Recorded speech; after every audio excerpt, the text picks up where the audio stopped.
I'm here at the EV workshop in Herne Bay in Kent, and they're going to do a battery cell replacement on the Nissan LEAF. So it's quite a fiddly procedure. They have to get the battery down from the car, they have to open up the battery pack, and then they have to find the faulty cell, which is number 13. It's easy to remember.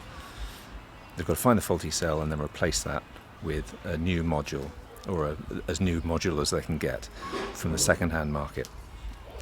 So that's the plan, and that's what they're going to do now.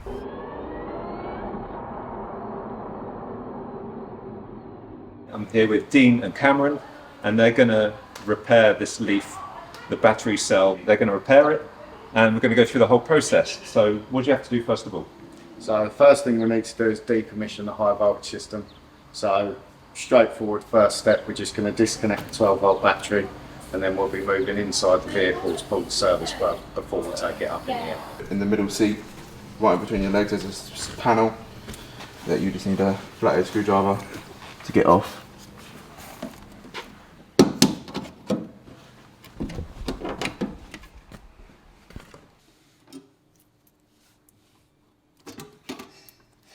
So that's the service plug down there, okay. So we've got our 0 rated gloves, safety first. That's not been off in a while.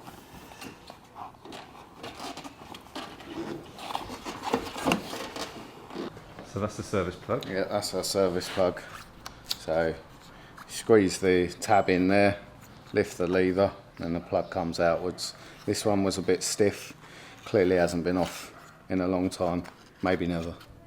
So so that disconnects the high voltage, is that yes, right? so this bait essentially splits the high voltage battery voltage in two, and makes the rest of the high voltage system safe to work on. I'm going to stick this somewhere safe. We've got these 3 plugs, 2 high voltage and 1 12 volt system that is connected to the high voltage battery that we've now got to take off in order to get down the high voltage battery.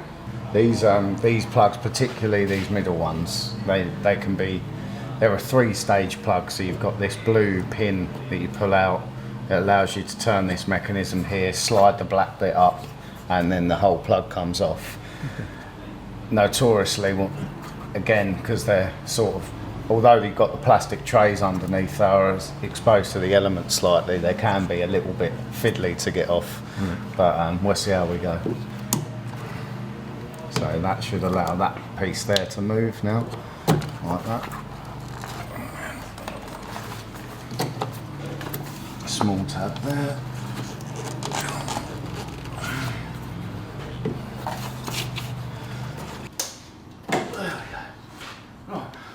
What we're going to do now is just measure the voltage directly at the high voltage battery to make sure that the service plug has done what it's supposed to do and split the voltage in half. Yeah. As you can see, we've got almost 0 volts there. Great. There you go, look. Yeah. So Under a millivolt. So the high voltage system outside of the high voltage battery is now completely safe to work on. So we're going to get these other 2 connectors off, and we can start unbolting the battery to drop it down.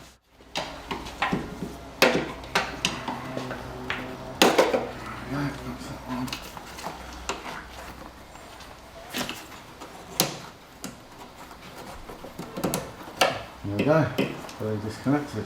What we're going to do now is we're going to undo some of the mounting bolts and then just leave a few of the outside ones in to make it a little bit easier when we drop the battery.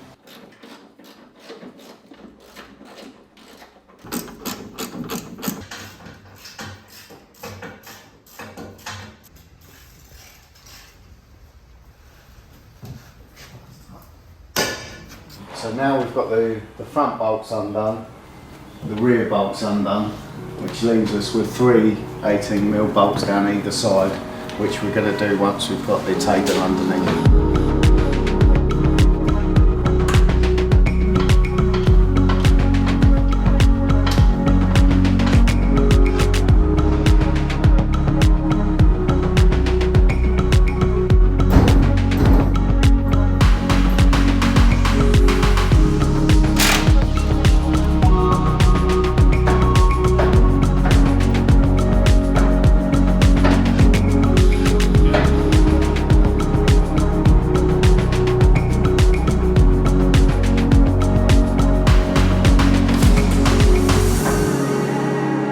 the middle, at the top, you can see where the service plug goes in.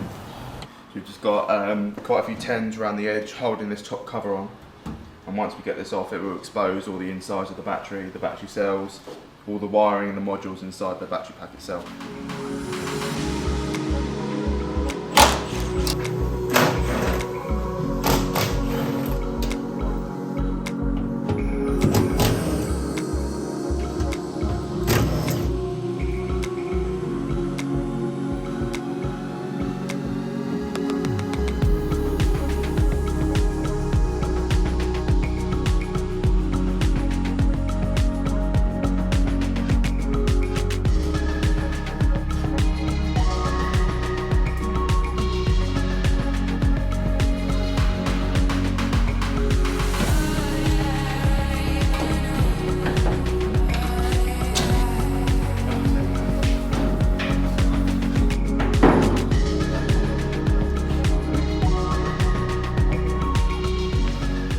So now you've got to find cell number 13. So what we've got here, so you've got a right hand, let's straighten this up a bit. So this is known as the right hand stack, Okay. left hand stack, and this is what's called the rear stack. Then the number orientation, so the right hand side, if you imagine you're sitting in the car, of the rear stack is module number 1, Okay. and cell number 1. So these being twin modules, 2 modules, 4 cells. Okay. So we're looking for cell number 13. So you've got 4, 8, 12, 13 is going to be in block number 4, which is module 7. Okay. So this is the one here that we're going to be focusing our attention on. Right. Okay. So we're going to be playing with the rear stack. That's obviously our service plug connector. This black box down at the front there is your sort of junction box, your relay pack. That's got the main relays in it, your pre-charge. It's also got a current sensor in there. These are a very controversial battery design because they don't have any temperature control. Yeah. In some other countries, they do have heater packs on top and on the ends of the cell modules, which I think come into effect at really low temperatures, something like minus 17 degrees Celsius. Okay. And then the heater packs will kick in. But yeah, they're a bit of a controversial design because they don't have any temperature control, you know, they're not refrigerant controlled, or there's no coolant lines going to them or anything like that. So. Yeah. So even like a Renault Zoe has like is it air cooling or something like that? Yeah. It's got some sort of cooling, hasn't it? Even Why not? Some of the Zoes do. Some of the early ones they have the outlet for the PTC, but it's not there. Oh, okay. I haven't taken a Renault Zoe high voltage battery apart, if I'm being honest with you, but like the Toyota Lexus stuff, they have an air cool fan. Some of the BMWs are refrigerant controlled. Okay. And some Chryslers as well, they're refrigerant controlled. Teslas obviously are coolant temperature controlled. So, but these are just left to do their own thing.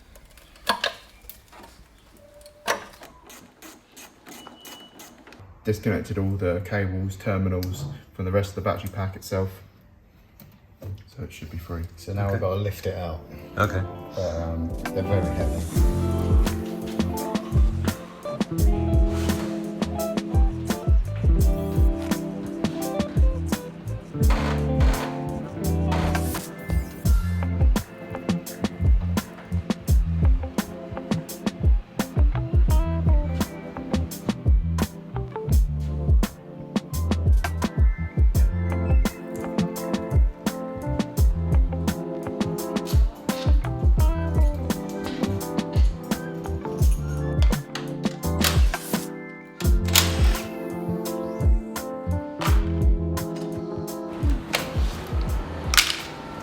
Yeah, you can see your bus bars, and in the middle, them Phillips heads, they're your cell monitoring circuit.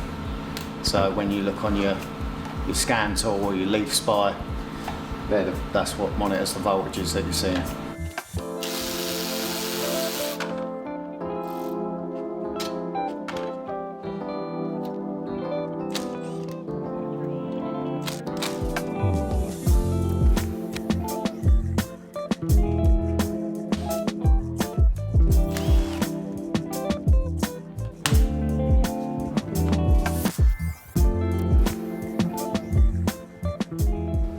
So if I measure from the positive to the negative, we're actually measuring 2 cells there, so 7.75 volts.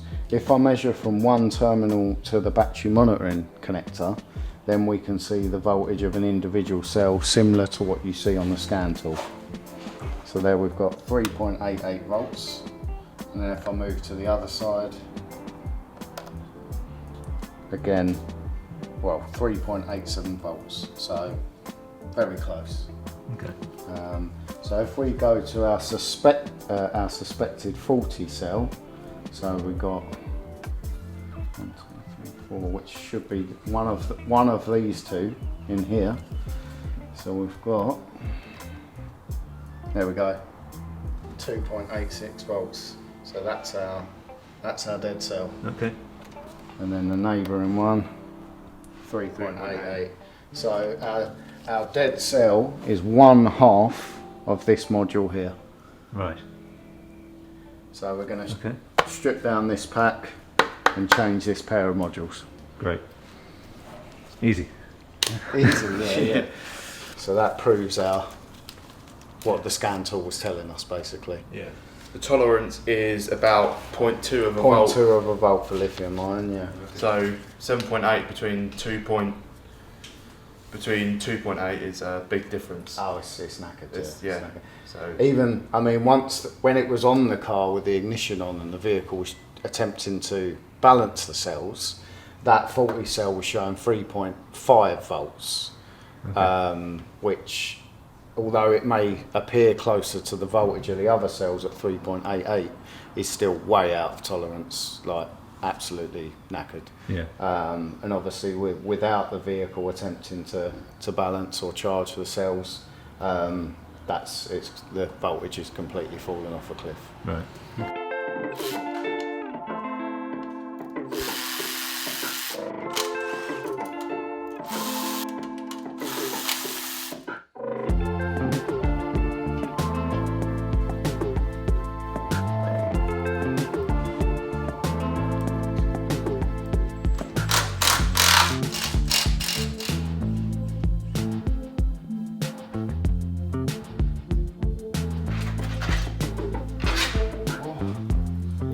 There we go.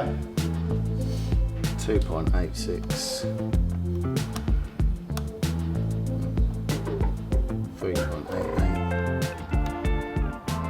3.88. 3.88. So we've got one. There is our 40 cell.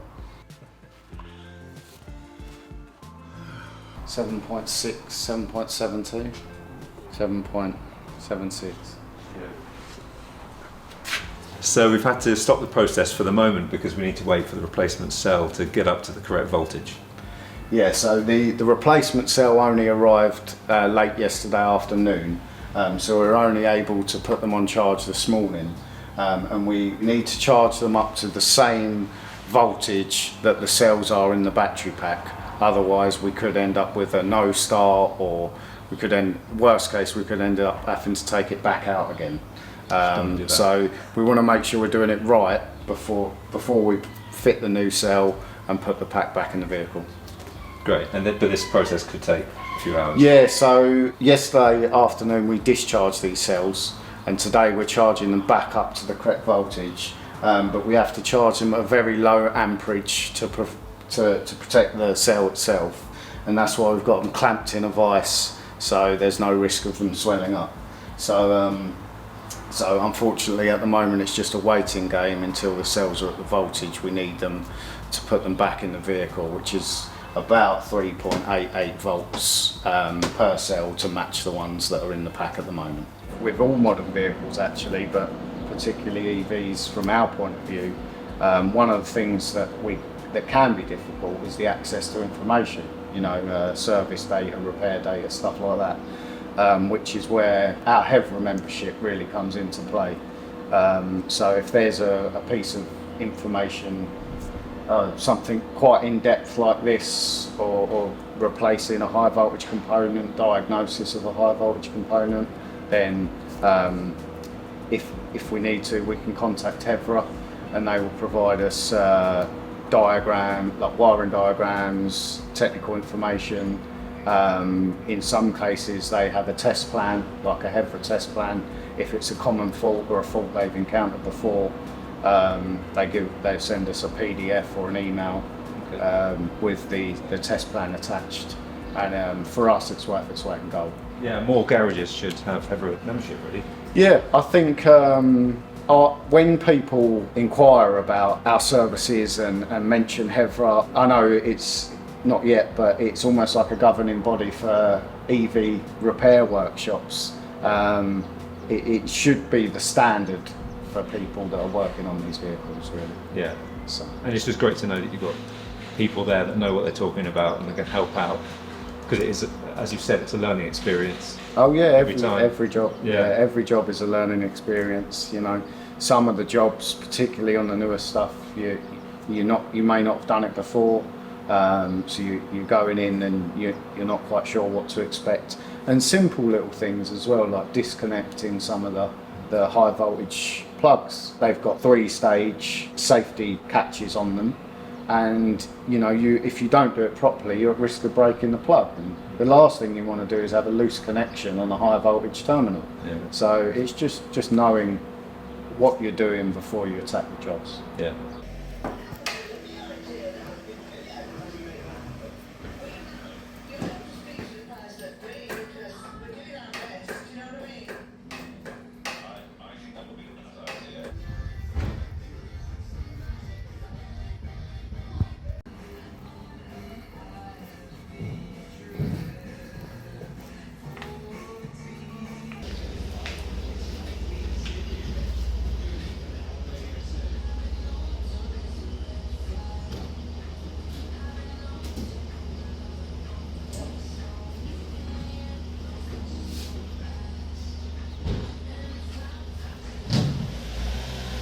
I think.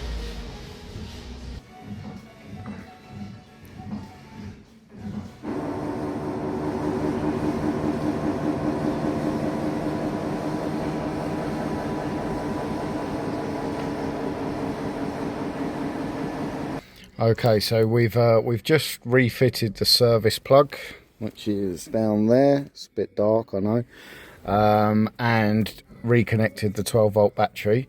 So we are going to charge the vehicle up to 100%, just to check the full operation of the battery. But I just thought I'd film the first turn on after installing the new cell module. So let's see what we got. And look at that.